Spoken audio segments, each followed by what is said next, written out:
The combat of Marvel Spider-Man was fun, but you can't deny that it was limited and somewhat unchallenging. The situation improved a little bit with Miles Morales, but it's only now in Marvel Spider-Man 2 that things get really interesting. In the first game, you don't have a lot of attack options, and at the same time you got the dodge button, which works for you to escape over 90% of your enemy's attacks. You got a bunch of gadgets that can easily get the job done for you, and you can also recover your life at any point as long as you have a little bit of focus bar, which is also very easy to get. If you got 10% of your life or more, it's impossible for you to get knocked out in one hit, which means that as long as you can recover your life to 10%, you're safe, making it almost impossible for you to get knocked out. In Miles Morales, it changes, and now you're only safe at 45% of life, which means that you're gonna get downed easier, making the experience a little harder. The addition of powers gives you new possibilities to use in the fight, and at the same time allows for the creation of new variety of enemies that require you to use a specific type of power to break their defense, adding more variety and challenge. With the exception of the powers though, Miles Morales didn't add much variety to the options of attacks you have, and at the same time it still relies on the dodge button to avoid over 90% of the attacks. Fortunately for us, Insomniac fixed most if not all of these problems and gave us a much more complex and interesting experience. The addition of the parry/blocking system pretty much solved the problem of having the dodge button doing everything for you. Now when the opponent attacks you, you have to pay attention to what they're doing to know how you should react to it, adding unpredictability and variety to the combat. There are attacks where you can do whatever you want,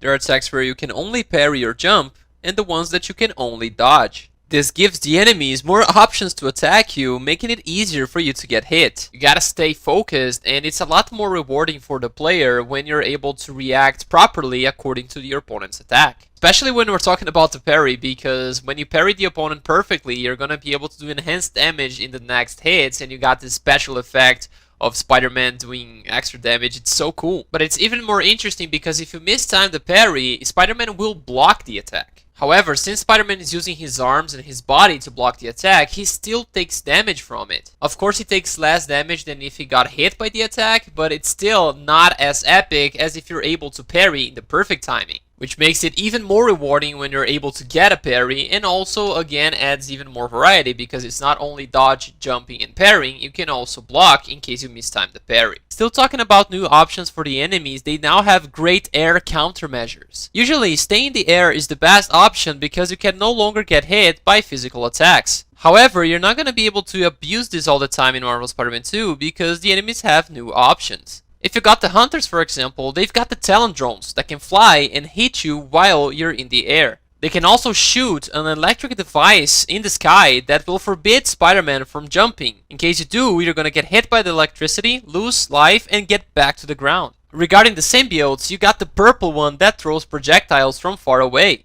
In case you're in the air, you can get hit by one of those. The yellow one simply doesn't accept being comboed in the air. In case you try to hit them more than 2 or 3 times in an air combo, they're simply gonna recover and go back to the ground. And the red one has the possibility of using a symbiote tendril to pull you from the air and bring you back to the ground. I know some of these options were already available before, like for example attacking you in the air with a physical attack, you had the jetpack dudes.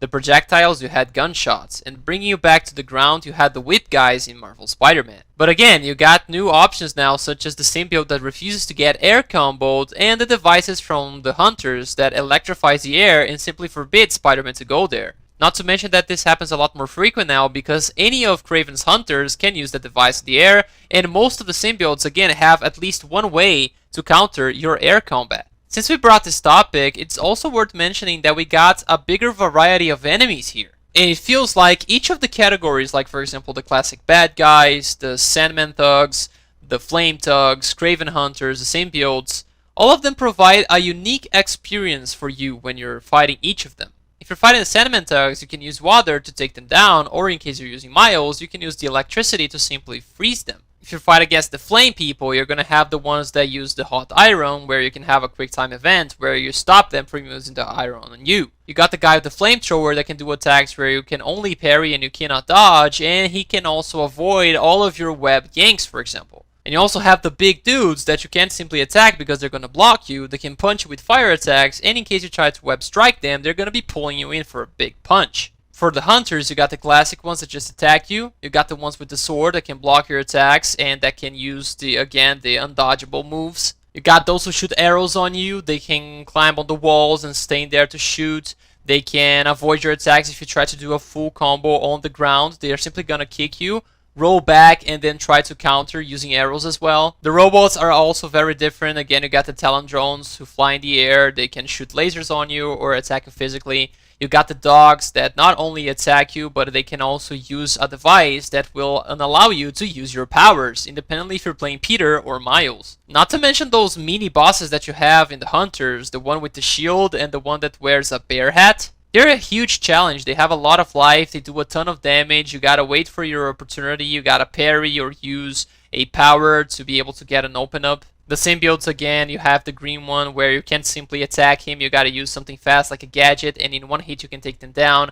You got the yellow ones that refuse to get air comboed, you got the purple ones that attack you from far away with projectiles, you got the red one that pulls you in with the symbiote tendril, you got the symbiote behemoth again, which is also a mini boss. They can take a lot more damage than the other varieties because again they're symbiotes, so in order for you to take care of them faster, you can either use the Sonic gadget or in case you're playing Peter, you can use the anti-venom powers. That's gonna deal more damage on them because again that's symbiote weaknesses. Marvel Spider-Man 2 is simply the best when it comes to offering variety and at the same time making each of the enemies feel different and unique in their own way. Before we continue, I just want to remind you to leave me a thumbs up to support my work in case you're enjoying this video, and also subscribe to the channel and turn on the notification bell to receive more content like this. Another huge improvement is regarding the focus bars. In the first two games, if you had a little bit of bar available, you could already use it to recover some of your life. However, now in Marvel Spider-Man 2, you can only recover your life after you have a full focus bar. And that is great because in the first two games, if you're close to being KO'd,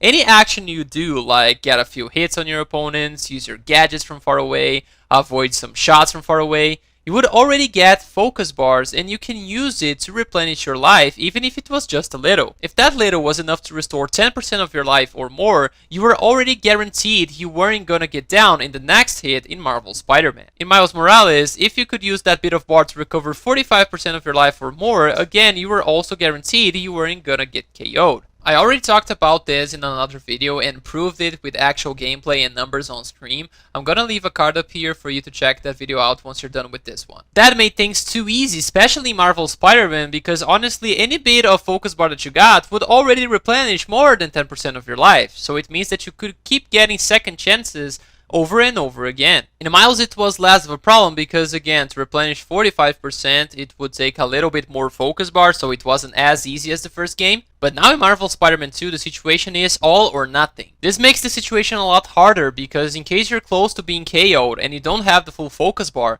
you're gonna have to fight hard to get that full focus bar, otherwise you're not gonna be able to replenish your life. And here in Marvel Spider-Man 2 you don't seem to have a safe zone like you have in the other games. There were situations where I had like 130 life points, which is equivalent to 65% of my entire life bar, and I got KO'd by one single attack. Which means that you either don't have a safe zone, or in case you do have one, it's very high. With these two changes, everything becomes more interesting and challenging because now you can't afford to make as many mistakes as before. Another huge improvement in this game is when we talk about the gadgets. First of all, you have a fast usage of your gadgets now. You don't have to open that screen that freezes the battle and stops time for you to select your gadget, because now you have 4 slots and each of them can be used by using one of the PlayStation buttons. This keeps the combat fluid and guarantees that you're gonna use the gadget that you want instead of accidentally picking another one because you pointed the stick a little more up or down. And second, none of these gadgets are nearly as broken as most that we got in the first game. The upshot, for example, is similar to the anti-gravity one that we got in the first game, but you'll see that it keeps the enemies in the air for much less time. The ricochet web is similar to the web bomb, but it doesn't web nearly as many enemies as the web bomb. And this is good because in the first game, if you had a problem, all you had to do was select the gadget that you wanted, press R1, and that gadget would magically solve all your problems. Now in Marvel Spider-Man 2, it's gonna help you a lot, but it's not gonna be nearly as good or powerful. I know that Spider-Man has the capability of creating gadgets because he's super smart, but at the same time, he's Spider-Man. I want to see him using his powers to handle villains. When you use gadgets with Spider-Man, it's basically Spider-Man using his 2 middle fingers to press a button and then the gadget doing everything for him. Having gadgets to assist him, sure, but doing all the work for him, it's just pointless. Why would you need Spider-Man and all of his powers if the gadget does everything? It could be you there pressing the button and you would win as well. That's why I love that they tuned down the gadgets and made it assist Spider-Man and not save the day all the time.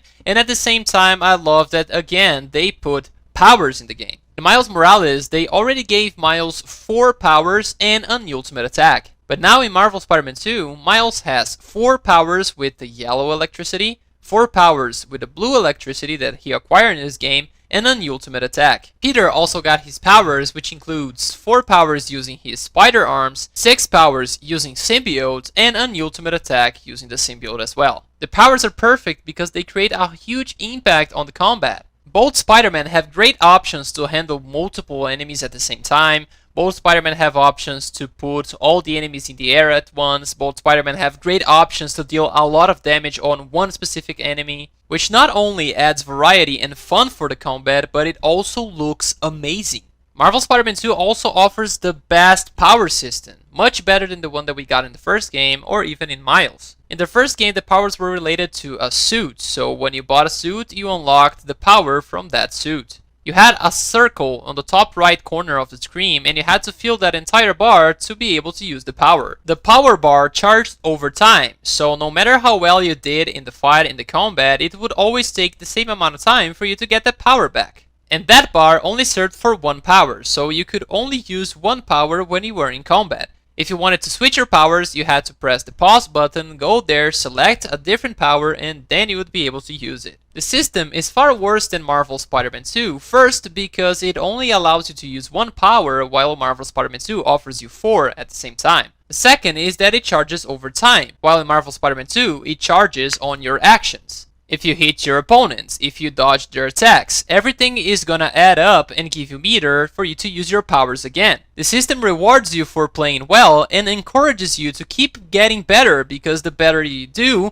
the more you're gonna be able to use your powers. Not to mention that you can't simply run away from a fight and wait for your power bar to charge alone so that you can use your power to save your life, which again makes the experience more interesting and challenging. The system in Miles Morales is a lot better than in the first game, but it still loses for Marvel Spider-Man 2. The bar that you use for your powers in Miles Morales is the same bar that you use to replenish your life, which means that you're not going to be able to use your powers as much as you can in Marvel Spider-Man 2, since you're also going to have to share that bar for saving your life. That's not necessarily a problem, but the idea of using the powers more frequently is something that pleases me a lot because the powers are again the coolest things that the game can offer. Not to mention that in Miles Morales you can have a maximum of 3 focus bars. Since each of the powers costs 1 full focus bar, you can have up to 3 powers at once. Or you can save those 3 bars to use your ultimate attack. In Marvel Spider-Man 2, you have 4 slots for powers, so you can use 4 powers at once,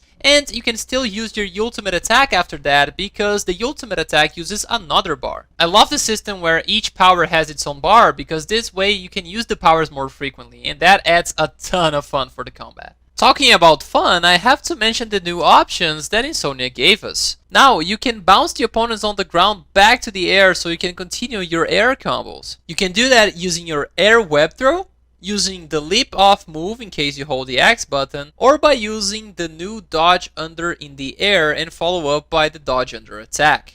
Any of these 3 options will bounce the opponent back up and you'll be able to continue your combo. They also gave us new web options like yanking the opponent from side to side or even smacking them down. You can use the directional yanks to hit other opponents in the way. If the opponent is webbed up, you can get them stuck to walls or even throw them out of buildings or out of bridges. Hitting the opponents on walls or objects will also deal damage. If you want, you can also smack them down to the ground, which will cause damage, and in case you're webbed up, it will get them stuck on the ground. After a swing kick, now you can use triangle to push the opponent up and continue your combo. This little combo here is amazing to keep people in the air. It's gonna be one of the best options for you to maintain an air combo in case you hit a swing kick in a heavier enemy, like for example the tall guys from the flame or even the mini bosses from the hunters. But one of my favorites is when you get an opponent close to a wall. If you mash square on an opponent that is close to a surface, you're gonna be able to do the take that move.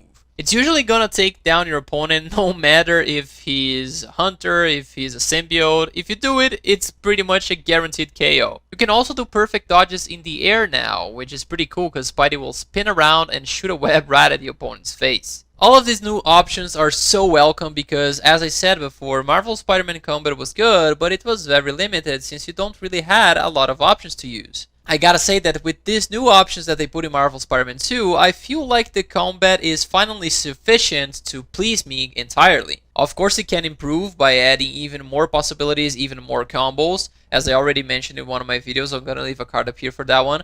But the idea of having, for example, square, square, triangle, triangle combos, where if you press a button in a specific order, the actions are gonna be a little different. Or again, pressing buttons in a different speed, like the one that they added, where if you press it fast close to walls, Spidey will do the take that move. These new options really added a lot to the game, and I gotta say, congratulations Insomniac. You can see that most of the things I said are better in Marvel Spider-Man 2, it's because they add variety, challenge, or both. If you're not looking for the same things that I am, maybe you'll disagree with my opinion on those aspects. And that is totally fine. But I believe that every game should try and offer you an experience in the way that you enjoy. If you also enjoy a challenge like me, we should be able to play on the harder difficulties of the game and feel challenged. If you're just looking to experience the story and you don't really want to have to focus much on the gameplay, you should be able to play on normal difficulty or the easiest difficulties and be able to play the game without any trouble. That's why the game offers you different levels of difficulty. However, I feel like the Marvel Spider-Man, especially the first game, had a huge problem when it comes to offering a challenge, because even in the ultimate difficulty, which is supposed to be the hardest difficulty of the game,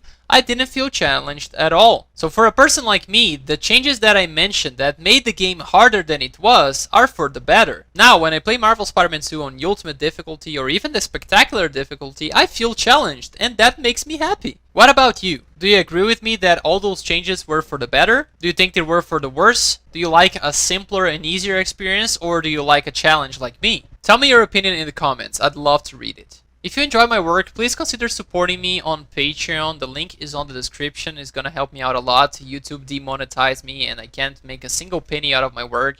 So if you could help me, I'd be super pleased and it would motivate me to keep on going. Thank you so much for watching. Be respectful in the comment section and let's be greater together.